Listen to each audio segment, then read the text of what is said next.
Okay, first with some introductions. Greg Woodhouse, my role at BGIS. Talk to you a little bit about BGIS. I'm the North American Vice President of our Professional Services Group. That is a bunch of different things, including engineering, asset management, connected buildings, and EV charging infrastructure. So one of the things I do at BGIS is I bring together a few different components of the EV charging infrastructure journey, bring them together, talk to clients about it, and talk to people like you about our integrated approach. With me is Andrew Hicks. Andrew is our North American Director of e-mobility. So Andrew is very focused on e-mobility, and Andrew's going to get into some of the details. I'm going to give you the front end of who BGIS is, why you should be listening to us, why we are hopefully something of an authority in this area, and then Andrew's going to tell you a lot about the details of OEM. We're going to talk to you about operations and maintenance and hopefully give you some insight, maybe a bit of a practical guide to how you should effectively operate and maintain your portfolio of EV chargers.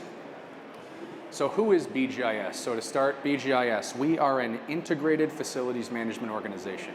We operate in 12 countries in 3 key regions: North America, Australia Pacific, and Europe.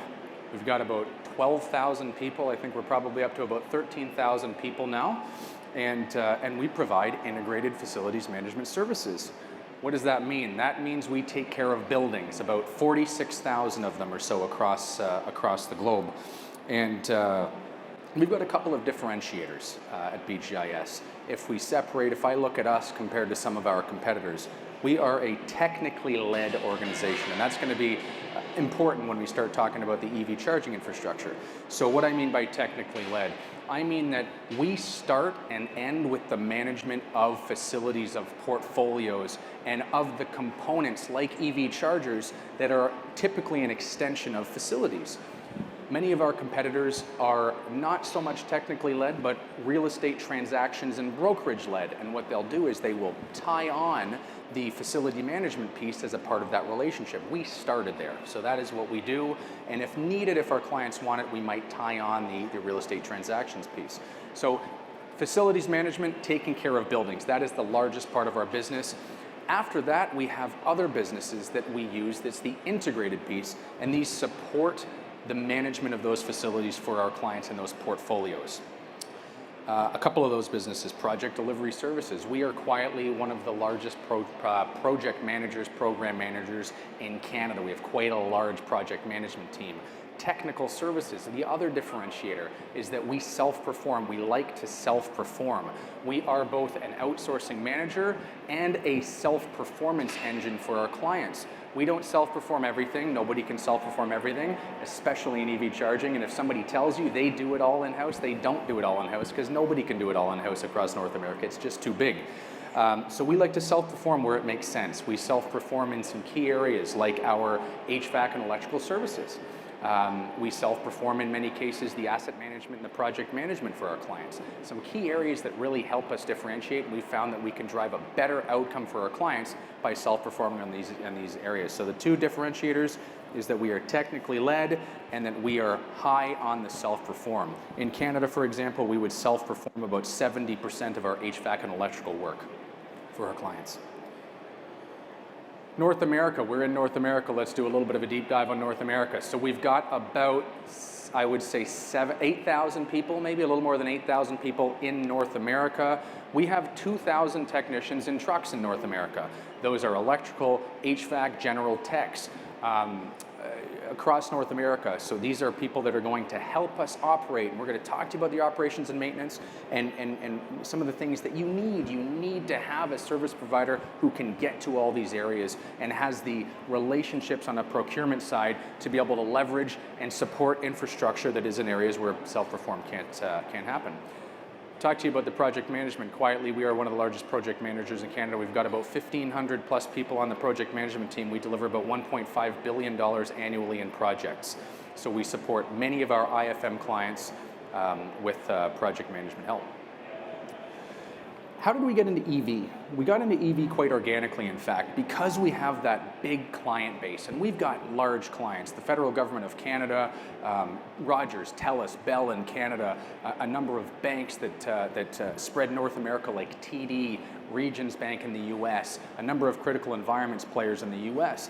And about 7 years ago, those clients started to come to us, sometimes with a sustainability initiative in mind, and said, we need to get into EV charging. It's more sustainable. We want to go in that direction. And we said, well, we have those technicians in trucks. We have project management. We can help you with this stuff. We have engineering in our professional services team.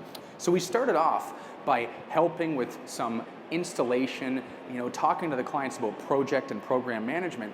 And as you go along, we started to organically add services as our clients needed more help. So it started with project management. Then our clients needed installation help, and through some very strong and recent acquisitions in the last 3-4 years, we've been able to bolster our self-performance capability on the electrical install side. So we started with project management, we started to install chargers for our clients, then we got into the operations and maintenance. Because we have all of those trucks and it was actually easy for us, we have the electricians.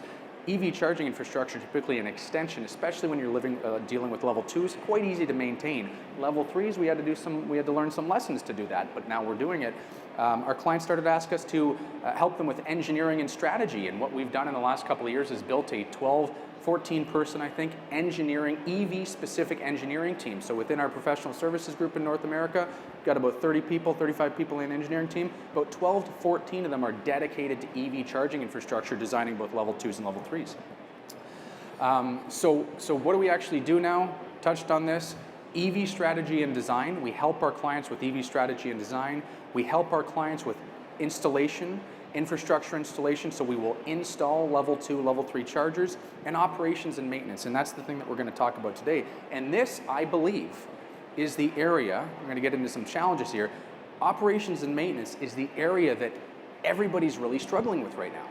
The installation, we're not doing it perfectly. There are still some massive supply chain issues we have to work through, especially in the level 3 space, but as an industry, we're starting to get a lot better at it. We have more capable contractors who can install infrastructure for people. We have some project management people, especially at BGIS, who have the ability and the technical understanding of how these programs work to be able to deliver. But it's the operations and maintenance that I think we're lagging on as an industry, and there are some reasons for that. So let's go into some of the customer challenges that our customers are facing on the operations and maintenance side. First, I'll point out, I'm going to read the stat because I can't remember all that. J.D. Power shows that in 2023, 21% of EV drivers, and this is a North American statistic, using public charging infrastructure, public charging stations, experienced charging failures or equipment malfunctions that have left them unable to charge their vehicles. And that's a pretty high number. We're talking about 21% of drivers have experienced this. And if you go to some regions, the US is very large. When you go to some regions in the US, the numbers go way up. What we're finding is that we have some clients coming to us with 200-300 charger portfolios, and less than half of them still work. They're largely abandoned. And that is what we as an industry have to get together to solve. We have to make sure that we're operating, we're maintaining these things. We've got the right contracts in place to be able to facilitate the proper maintenance and the proper upkeep of these chargers. So where are some specific areas we're having some problems? Predictive maintenance and performance, okay? We are just scratching the surface of being able to pull data out of this infrastructure so that we can apply fault detection, apply monitoring, so that we can start to see when these things are gonna fail. We don't wanna be in that tactical world anymore where something fails and then we have to rush out to go fix it. We wanna know so that we can be more programmatic, right?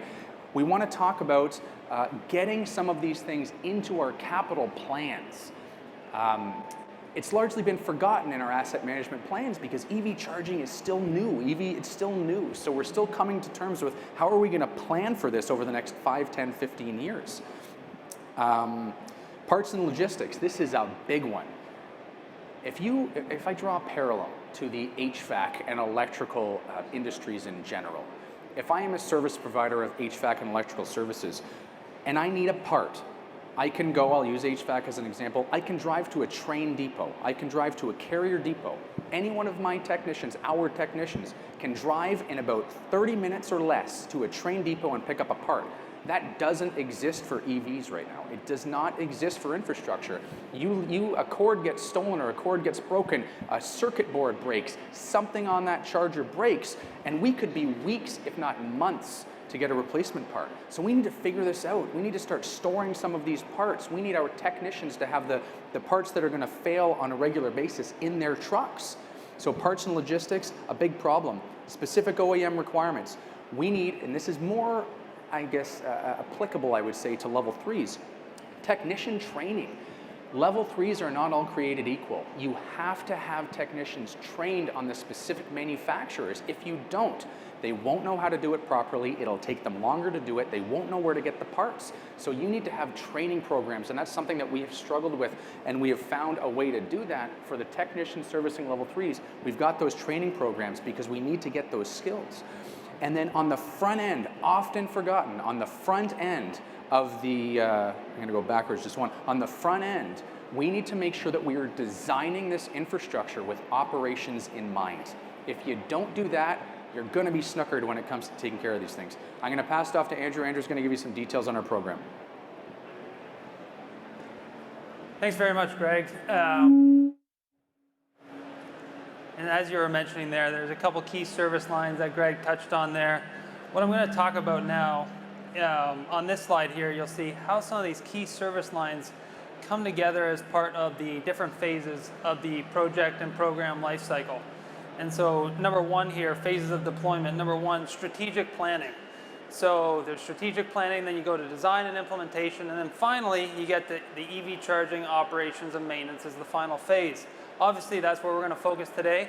One thing I'd like to highlight, especially for this phase of the overall program and project, is that there's a lot of good data and insights that you should be gathering during the operations and maintenance phase, especially of that first programmatic deployment of projects for your EV charging program, that you can then take and that'll help you inform the next phase, phase 2, phase 3 of your charging program and your future projects to help improve the performance. Take some of those learnings and apply them at the front end as well. So speaking of the front end, before we get into the EV O&M strategy piece, of which there's 6 elements we'll talk to today, I'd like to start with designing with operations in mind.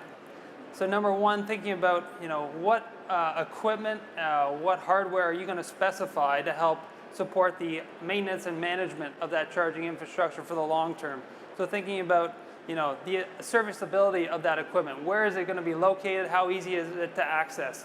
Thinking about the specific hardware and how easy is it that to service. There's some hardware where you can, a technician can simply pop out a module, put a new module back in, and you're good to go. That's a 15-minute service visit as opposed to potentially 2 hours. Thinking about the supply chain, so as Greg mentioned, what's the parts availability going to be for that piece of hardware if it breaks? And you want to know that at the front end before you design your project incorporating that piece of equipment. I mean, we've seen in one instance, we had to wait about 6 months to get a charging cable for one of our clients.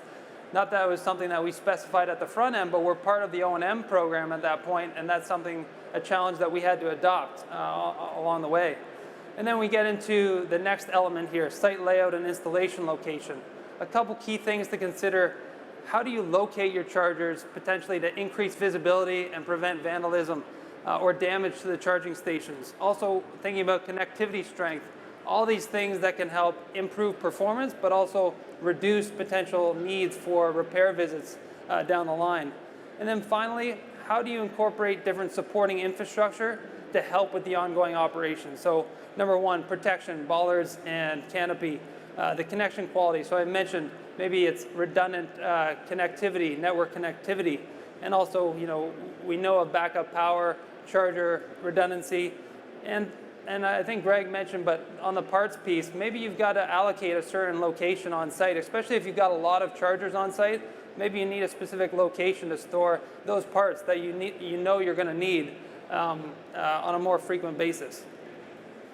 And so now that we've covered the upfront design piece, let's dive into the O&M strategy, of which, based on our experience, not only on EV charging infrastructure, but also other equipment and systems within the facility space, so mechanical systems, HVAC, electrical, fuel pump maintenance. All this experience is, we've taken that and kind of developed this, I guess you call it 6-element O&M strategy for EV charging infrastructure. So let me talk a little bit about each one of those as part of the presentation today. So the first element, I guess you could say, O&M configuration and setup. So how do you set a foundation to be able to quickly and easily scale as you add more chargers, as you grow your program? So number one, establishing operating procedures and SLAs. So thinking about what are the reporting requirements going to be, what are the work order integrations that you need to have between the technician system, the maintenance and repair company, and the owner-operator of that charging infrastructure. And those are all things that require potential resources, potential operational and capital funding. So it's really important to think about those at the front end. Number two, really confirming service scope and coverage, locations, chargers, training, as Greg had mentioned. And number three, making sure that all stakeholders on all teams, the team members that are going to allow this to work and happen, are aligned on what their roles and responsibilities are going to be to help move this forward in a successful manner.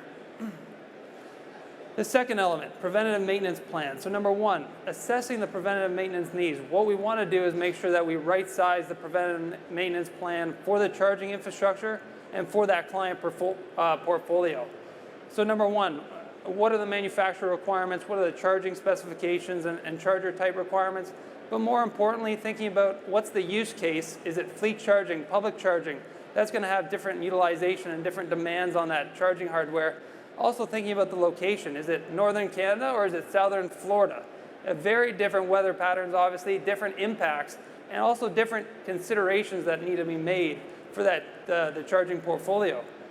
The second is once you understand what that preventive maintenance need, what those preventive maintenance needs are going to be, looking at what the schedule and scope is for the charging preventive maintenance plan. So what's the timing?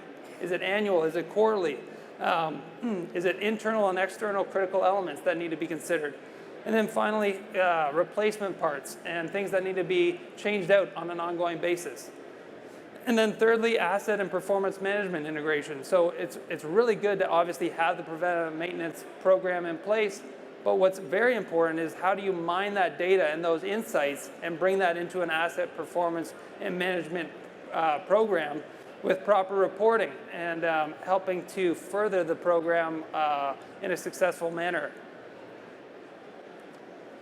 So then the third element, operations and monitoring. So this is about how do we dispatch appropriately to make sure that the right technician gets to the right site in the agreed upon amount of time. And so there's a certain set of criteria that we look at whenever there's a dispatch request made. Number one, looking at what's the required technician skill set and what are the certifications they need to have to go to site. That's going to be different for an L2 charger versus an L3 charger, and it might not be feasible to get all technicians trained on level 3 charging versus level 2 charging. So you got to have the ability to filter that out and find the right technician. And then understanding their availability based on the SLAs and the timing to get to site. And then finally, if you know what parts are going to be needed, where are those parts? Are they located in the technician truck? Are they located on site in a local parts storage warehouse? So these are all things to consider as you're trying to get the right technician to site in a very quick amount of time. And so thinking about maybe you need automated processes involved with a little bit of manual oversight to allow that to happen. The next piece, obviously, of operations and monitoring is the monitoring aspect of the program. Again, 3 key elements for this piece here. Ensuring that the team has visibility. Greg had mentioned, getting deeper diagnostics into the charging hardware so we can pull out insights about the potential failure of equipment before it happens. So if you can sense a fan is running higher RPMs than usual, the coolant temperature is higher or lower, and even deeper than that, you can then get a tech to site before the equipment fails. And I think that's a key piece to maintaining high uptime and reducing a lot of this anxiety that is preventing future drivers from switching over to electric vehicles. The performance piece, integrating proactive fault detection into your monitoring as well.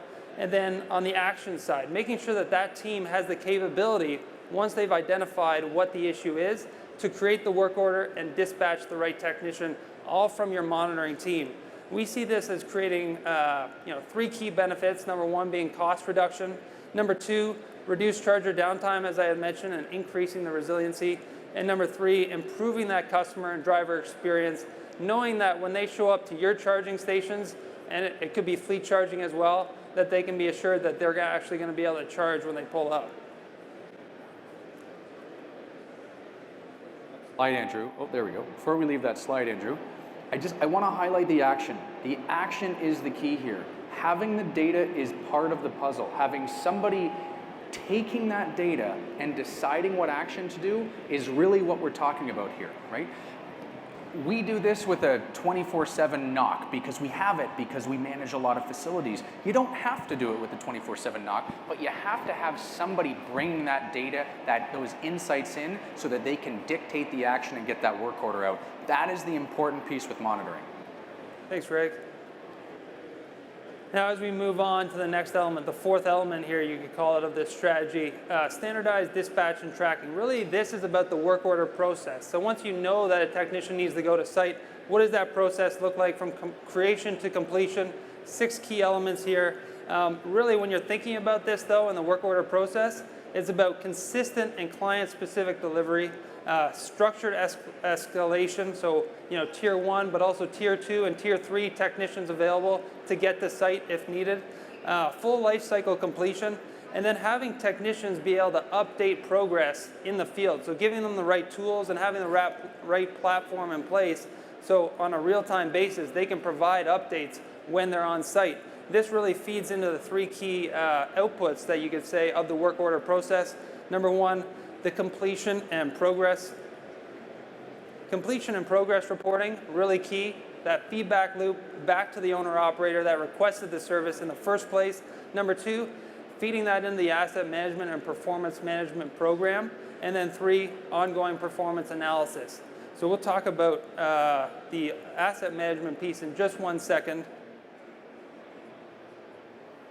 But before I do, I really want to touch on where the rubber hits the road, or your technicians, the boots on the ground, really make the repair and the maintenance work happen. So it's technicians, but also the parts and the safety that goes along with that. Obviously, having portfolio-wide technician coverage is important. Wherever there's chargers, it's important to have technicians, obviously, to service that. But number 2 and 3 to that is having backup. We see it all the time. Primary technician is not available. It's an emergency situation. You've got to make sure that you've got tier 2 and tier 3 layers to support. Second to that, parts and equipment. Inventory management is super critical to know what you have available in terms of parts, especially if you're storing it locally in storage lockers. Also in the back of the technician truck, you got to make sure that that's all aligned. And again, understanding from the manufacturer, what are the parts most likely to fail, having those available, and then understanding if you don't have the part, what's the timeline going to be to get that part from the manufacturer. And then finally, integrated safety training and certification program. There's a couple things that we do. There's regular compliance training, there's day-to-day processes, there's a culture around safety that make it second nature for technicians to ensure that they return home to their families the same way they showed up at work in the morning. But further to that is making sure that the site is maintained safe, as well as the general public that's going to be on that site while that work is being performed is safe as well. The second piece that a benefit to having a really good program around this is that the actual service work that's delivered is of higher quality, and the ongoing performance of those charging stations is of higher performance over the life cycle of the chargers as well, because you've got a consistent approach with a trained technical team.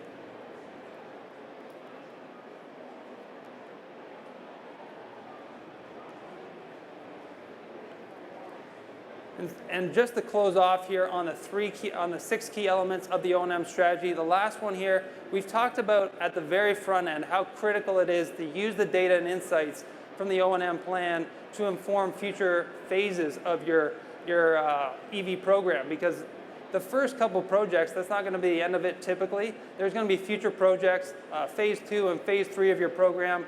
We want to make sure that you're taking the data and building that into an asset and performance management process. So first key thing to highlight here is aligning that with the client real estate strategy. Depending on the site and the situation, but looking at what's the overall programs and priorities of that client, and also what's the long-term lease and ownership data look like for that site as well. You can inform appropriately maybe where you focus your efforts from replacement of certain charging infrastructure. You then take that strategy and understanding and apply it to gathering the necessary data. So we talked about the monitoring team, repair service requests, preventative maintenance requests, building condition assessments. All those are ways that you can capture data, and a lot of those are, there's already reasons for that technician to be going to site, so leverage that to be able to pull data and insights, and then bring that into your planning process. So that's looking at how that integrates into your capital plan. How does that inform prioritization of how you replace different infrastructure? And then finally on the execution. So you might find out certain assets as they get to the end of their life need a different maintenance program than they did at the front end. They also probably need to be replaced. So how does that phase out in terms of a replacement program as well? And then finally, so we've covered the 6 key elements. There's one other piece I really wanted to highlight here, operational resiliency. I think there's some aspects of this that you've probably already seen before, on-site backup power, obviously. I'll just highlight a couple others. We talked about primary, secondary, and tertiary technician coverage. Portable charging stations, there is technology there, but especially for certain types of fleets, so utilities, they're going out into very remote locations. Having this kind of capability is really important to ensure that they can electrify while also maintain operations for their fleet. And also thinking about if you're not going to have permanent on-site power, maybe design your infrastructure to allow for short-term power to easily come in and plug in. And so as we wrap up here, especially highlighting some of those key elements of the O&M strategy and how they come together into a cohesive user experience and how they integrate. So we talked about the monitoring and the real-time fault detection, and then how that team's able to take that data and insights and inform actions from that. So that includes work order generation, getting the technician to the site. So the technician gets to the site, they make the repair, they fulfill the preventive maintenance task, and then you're taking that data and bringing that into the asset and performance management program. And this just gives you an idea of what that full life cycle can look like from start to finish for your O&M strategy. And so finally, as we conclude here, 3 elements of a successful O&M strategy that I'd like you to take away. We talked about designing with operations in mind. Then we talked about how important it is to integrate the O&M planning, infrastructure monitoring, and technician dispatch all together. And then finally, the asset management performance efficiency, taking that data, mining that data, bringing that in so you can inform future phases of your project and your programs and replacement schedules as the infrastructure gets a little older. And so 3 key actions for everyone today. It'd be great if you found some value, integrate that into the work that you're currently doing from our presentation. Number 2, if there's anything missing from your experience in the industry, of which I'm sure there's a lot of experienced individuals here, we'd love to hear from you. And then finally, any questions, feel free to reach out to Greg or I, and we'd appreciate getting to connect with you. Thanks very much, everyone. Just before we go, I want to if there's one thing I want everybody to walk away with, it's operations and maintenance of EV charger infrastructure is not rocket science. It's not hard. The problem is scale. If you have a few chargers in one city, not a problem. You're going to find an electrical service provider that you like. You're going to find somebody that can install it. You're going to find somebody that can maintain it. When you are looking at a portfolio at scale, therein lies the problem. So what I would recommend to those of you who are not service providers like us is find a service provider who can manage that large geography and that scale. Whether they're self-performing or outsourcing, you want consistency. You want consistency in your output, and you want consistency in the actual delivery. You need, if you want an uptime of 98%, you're not going to achieve that by calling 700 different individual service providers to service and maintain 1, 2, 3 chargers. It's not going to be successful. You need a service provider with the infrastructure to be able to manage that scale. That's the real problem. Thank you. Fine.